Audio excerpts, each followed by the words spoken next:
খবরদার বাচ্চার এই কপালে টিপ দিয়ে বাচ্চাকে বাইরে নিয়ে যাবেন না। কথা বোঝা গেল না?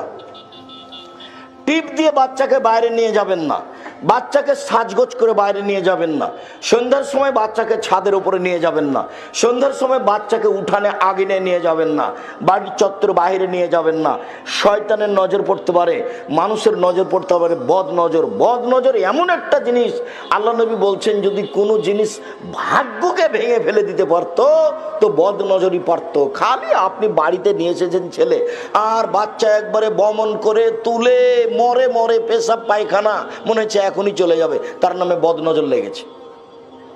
বদ নজর কি জিনিস জানেন? 1 মিনিট, এই চলে।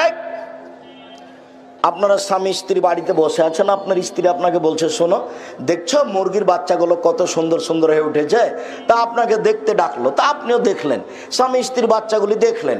এবার আপনি জোহরের সালাত আদায় করতে গেছেন, এসে আপনার স্ত্রী বলছে আরে শুনেছ চিল এসে না 2-3টা বাচ্চা ধরে নিয়ে চলে গেল। দেখবেন সন্ধ্যা হতে হতে 10টায় ছিল 5টায় নাই, তার নাম বদ নজর।